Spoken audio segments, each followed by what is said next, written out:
You got a great senator, and also for Gary Van Dever. Thank you both for their service. They're doing a great job representing you all right here in Austin, Texas. Well, let me tell you something what's going to happen.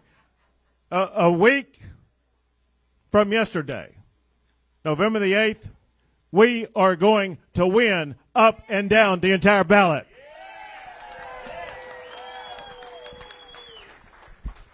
Let me tell you why I know so certain that's going to happen is because over the next week, we're going to contrast for the people of the state of Texas what the conservative policies that Republicans have put in place and how they have made Texas number one versus this radical left ideology that people like Beto and the Democrats are preaching and how they would destroy the state of Texas. And you know what? We're not going to let them do that. We're going to beat them, and we're going to win up and down the ballot this November. There you are. I was looking for you behind me. So let me give you one example. One example that I know a lot of Texans are concerned about, and there's jobs and the economy and the incredible inflation that Joe Biden has caused in the United States of America.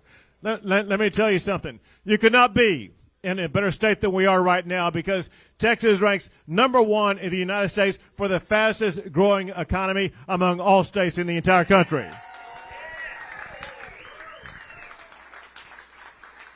Also, since you all last reelected me to be your governor, Texas has added far more jobs than any other state in the United States of America. But listen, you got to understand how all of this is at risk because Beto has come out in favor of spending more of your money and raising your taxes, and all that would do would be to destroy jobs as well as increase inflation even more. And you know what? We will not let that happen. We will make sure we beat him. So, listen, there's a lot of reasons why we have the fastest growing economy. One reason why we have the fastest growing economy is because of the oil and gas sector that we have in this state.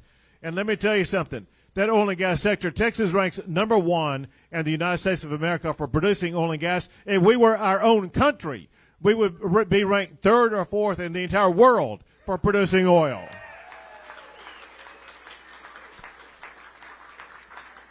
But we can't take things like this for granted because what Beto's talked about, Beto has embraced this radical left ideology of the Green New Deal that would try to destroy oil and gas production.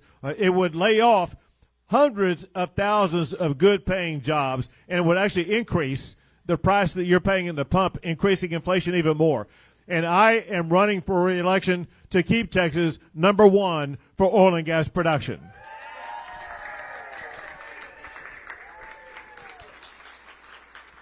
So because of our economic growth, because of our oil and gas production, Texas is sitting on an all-time record $27 billion surplus as we speak right now.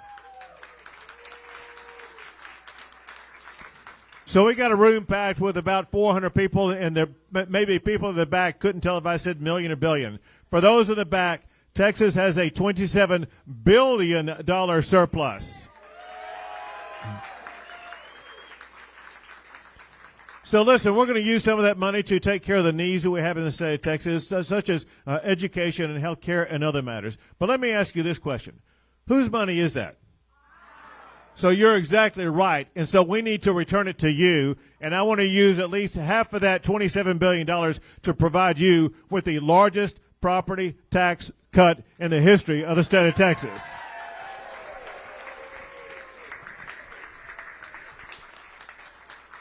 But listen, we all know this election is about far more than just things like economics. It also involves something that's so important to everybody in this room.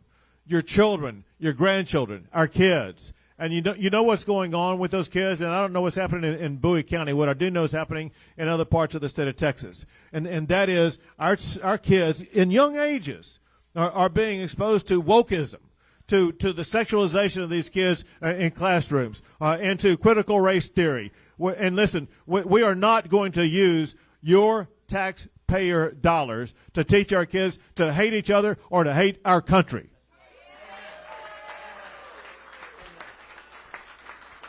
We got to get back to teaching fundamentals, reading, writing, math, and science, and we need to educate our kids about why and how the United States of America became the greatest country in the history of the entire world. So one of those reasons why we are the greatest country is because of some of the men and women in this room here today. And that is, if there's anybody here in this room today who's ever worn the uniform of the United States military, would you wave your hand so we can thank you for your service to our country?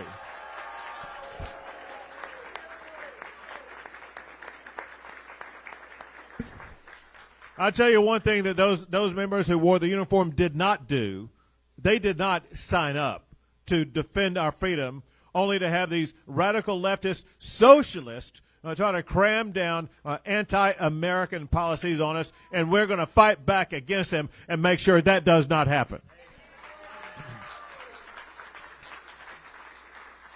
Listen, one of these crazy ideas that just makes no sense whatsoever, and you've seen this on TV when you are watching Fox News or whatever you're watching, and you see these smash and grab operations in places like San Francisco and Los Angeles. You see crime run amok in Seattle and Portland and New York and Chicago.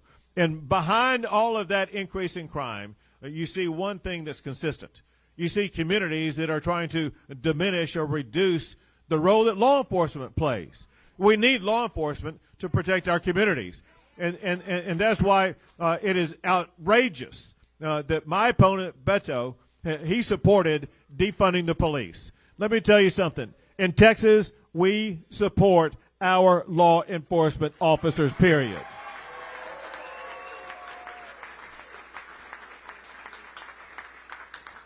So Representative Van Dever as well as Senator Hughes, we worked together to make sure that we remedy that because we had to in Texas because, listen, this is the kind of thing that we thought would happen in one of these wokeist, leftist, blue liberal states, but it even happened in the state of Texas because there's always one city in Texas, Austin, Texas. Austin, Texas defunded their police by more than $100 million.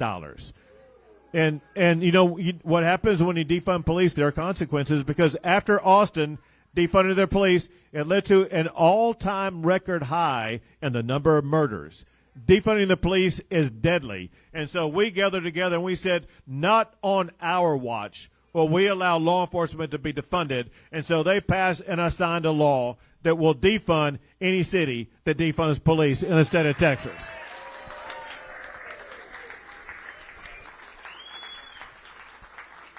But listen, even crazier than that and even more dangerous than that is Joe Biden's and the Democrats' wacky open border policies that are destroying our country and are running amok our state. And so remember this very important fact. It was just 2 years ago we had the most secure border in decades with the fewest border crossings in decades. It's because of 4 policies that were put in place: Remain in Mexico, the Title 42 policy, the In, Catch, and Release, and building a border wall. And then on top of that, maybe just an attitude, and that is, listen, if you want to come to the United States of America, there is a legal way to come to the United States, not an illegal way. Now, under Joe Biden, we set an all-time record of more than 2.2 million people coming across the border in 1 year.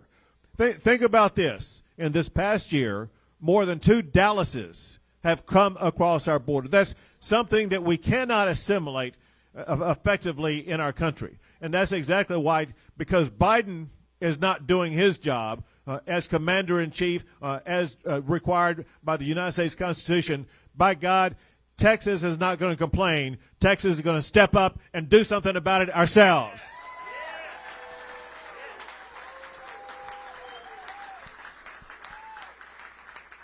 From the time of George Washington to the time of today, there's only one state in the history of America that has built its own border wall, and that is the great state of Texas. And we also have the National Guard on the border. The National Guard are repelling or turning back people who are trying to cross the border illegally. If people make it past them, we have the Texas Department of Public Safety who will arrest them and put them in jail or return them back to the border. And to show you how dangerous this is, just 2 weeks ago, they arrested someone who came across the border illegally from Honduras. And when they ran the background check on him, they found out that there was a warrant out for his arrest for murder. And so we have very dangerous people crossing our border. And listen, there are people, however, who come across the border in single file. You've seen them come across the river. They're coming across the river with the help of drug cartels who smuggle all these people across. And the reason why they're in single file line is because they're being directed to locations that are owned, controlled, or operated by the federal government and by Border Patrol. And the Border Patrol today under Joe Biden, they're not patrolling the border.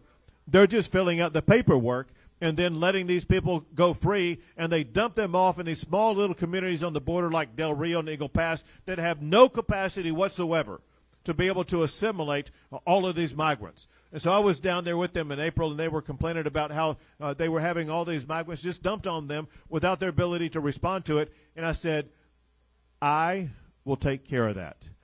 And the week after that is when I began busing those migrants to Washington, D.C.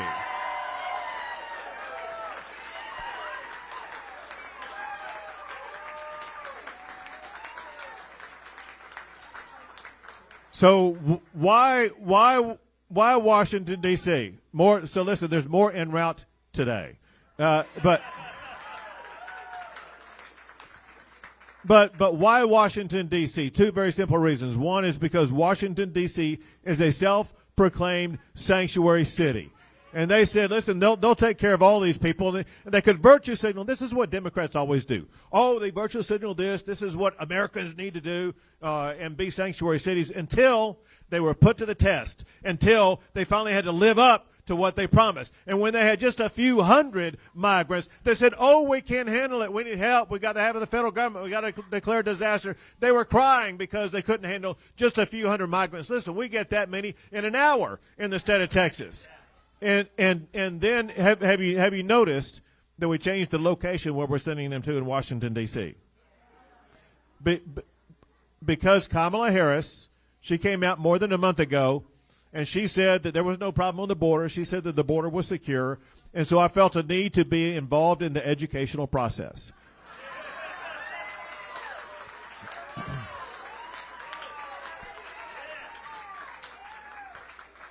So now they're being dropped off at the residence of the Vice President of the United States of America.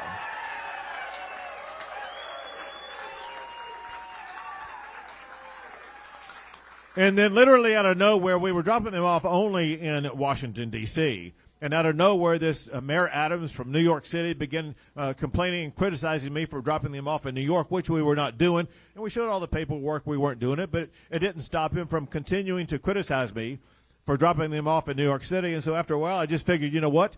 If I'm going to get the criticism, I'm going to get the credit. And so we began busing them to New York City, and they have, I don't know, about 25 or 30,000 migrants in New York City, and they're going ballistic. They're saying that the world is ending because they cannot handle the number of migrants. And Mayor Adams is asking for $1 billion to pay for all of this.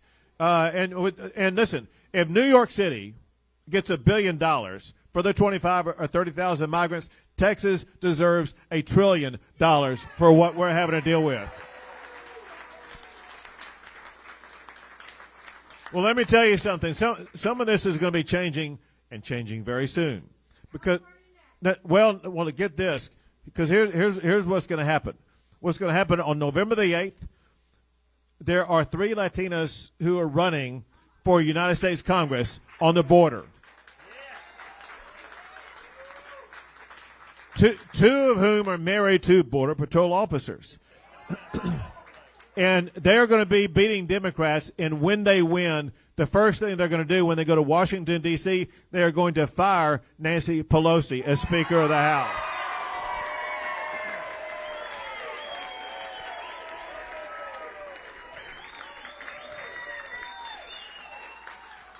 And then the second thing they're going to do is they are going to defund Joe Biden's effort to fund and to allocate 87,000 IRS agents.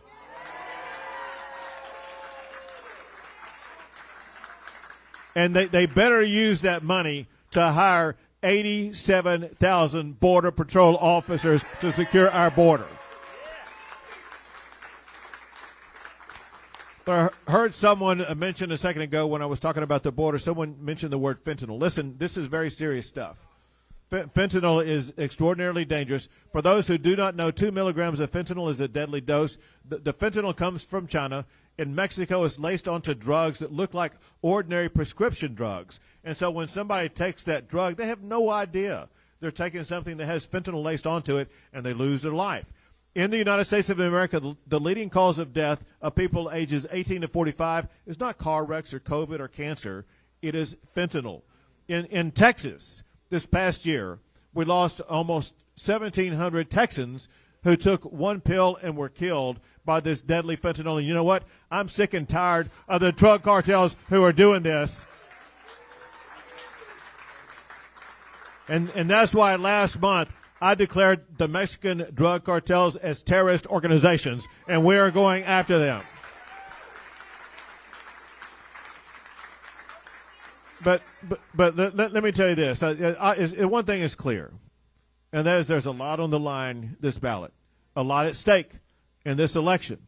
There's the border, there's your freedom, there's your taxes, your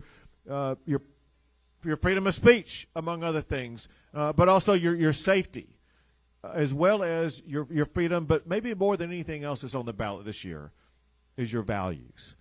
One thing I know for a fact, and that's the values of the people in this room as well as the values in Bowie County. They're far different than the values of people in Austin, Texas. They're far different than the values of what Beto is preaching.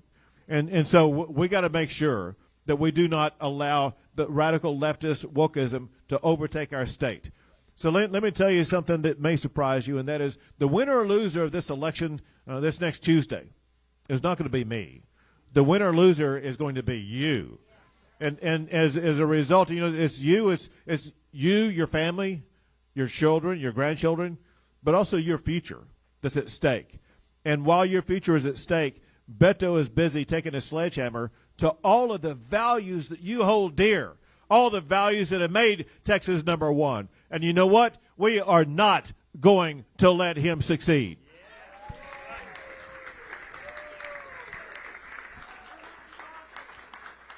Because we're going to campaign all the way through November the 8th, and we're going to make sure that we win, that we're going to defeat Beto. We're going to keep Texas red up and down the ballot.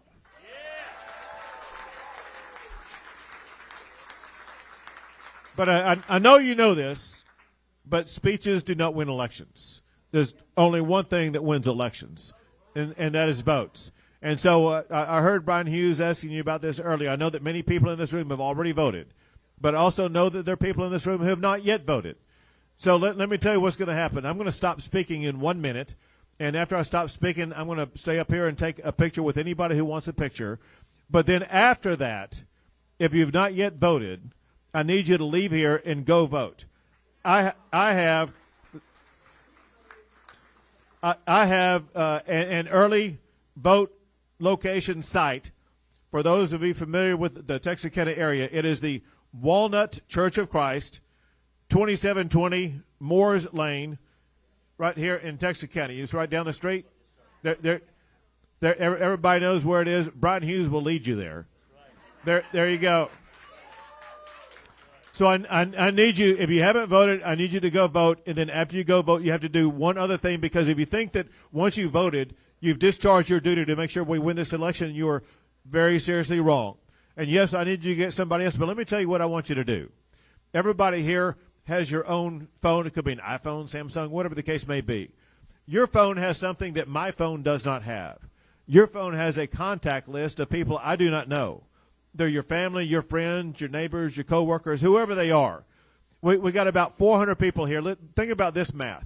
If we get all 400 people here to tap into their phones and reach out to 100 contacts, that would be 40,000 votes that you can get out. Here's what I need you to do. After you go vote, I need you to send a text message to 100 people, everybody here, and make sure that we turn out 40,000 votes right here in Bowie County. Just know this, and that is I need you to send this message saying, go vote today to elect Governor Abbott. Send that today, but you may not hear back. Send it tomorrow, the next day, the next day, the next day. You've got to send it every single day until one or two things happen. One is someone sends you a picture back saying they have the I vote tag on them saying, yes, I did go vote. Or you'll get a message along these lines, and that is, if you ever text me again. But either way, you got to reach out. And when you do, here's what's going to happen. When you reach out and get 40,000 more people to go vote on election night, November the 8th, I will be declaring victory, and I will say that victory is due in part to the great people right here in Bowie County who helped me get across the finish line.